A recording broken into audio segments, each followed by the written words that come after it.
It was a calm afternoon at the skydive mecca, Skydive Deland, where one jumper had a scary skydiving emergency. I will warn you, what you're about to see may be scary for young audiences, so if you have small children, go ahead and bring them closer to the TV so they can see what's about to occur. This handsome man here to the left, his name is Kris, and yes, that's Kris with a K. This is gonna be the man we're talking about today in today's incident. Now, Kris is a part of a local fun jumping group here at Skydive Deland called the Tank Top Boys, but today's jump was not fun at all. What you folks at home are about to witness is what they call in the skydiving community a cutaway.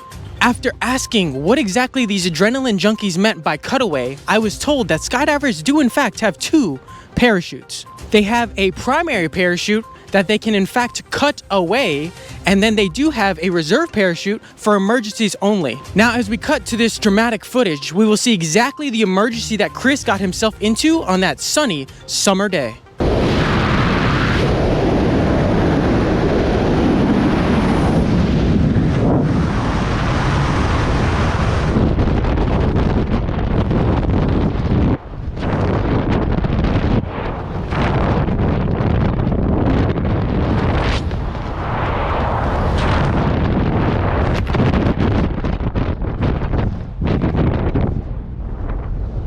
What's that back at the live studio? Yes. So word just came in that we actually have live outside footage of the incident as well. Let's go ahead and roll that here now.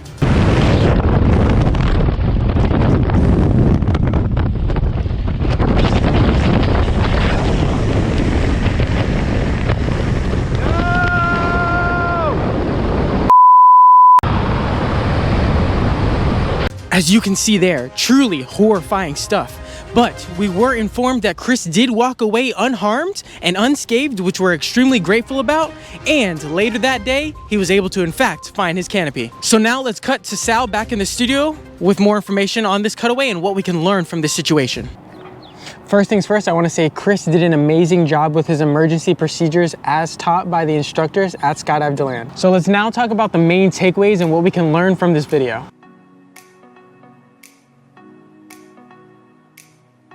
So one of the first things that we want to do after deployment is going to be a canopy check. Now, we're always going to do canopy checks over 2,500 feet or what we consider your hard deck. Now, I'm sure you might be having the question, how do I execute a canopy check, or what does a canopy check include? And now I'm about to explain that to you. So these are going to be the 6 main things to keep in mind when you're doing a canopy check. Number 1, you're going to look for, is it there? Is the canopy above your head? Is it there in the first place? Is everything good? Number 2, you're going to look for, is it square? Do I have at least 3/4 of the canopy or at least 75% above your head and properly inflated? Number 3, do I float, or am I getting a silent feeling? Like, am I getting that floaty feeling, or is everything a lot more quiet than when I was in free fall? Number 4, am I not spinning? Making sure that I am not spinning, nothing crazy is going on, moving forward. Number 5, can I properly flare the canopy? And number 6, can I do proper left hand and right hand turns, making sure that I can steer the canopy? Now, if the answer to those questions is yes, then you're gonna wanna keep the canopy and then land it as usual. But if the answer to that question is going to be no, that brings up a whole nother conversation. So now let's talk about function versus what we classify as a malfunction. So just in simple terms right now, function meaning that it works properly as intended, and then malfunction meaning quite the opposite. It's not working as it should be, and we do no longer have control over it, or we cannot fix it. So now let's talk about common minor malfunctions that don't necessarily need to be cut away right away. So the first one is going to be line twists. The second one is going to be sliders stuck all the way up on your canopy. And the third one is going to be you have closed end cells. Now, these are no reason to just look up and cut away immediately. And if you want a full extensive video of exactly how to get out of these, go ahead and comment below. And if enough people comment, I'll do a full video on how to get out of these minor common malfunctions. But with that being said, now let's get back to the canopy control check. Number 1, once again, is it there? Number 2, is it square? Number 3, do I float, or do I have that silent feeling?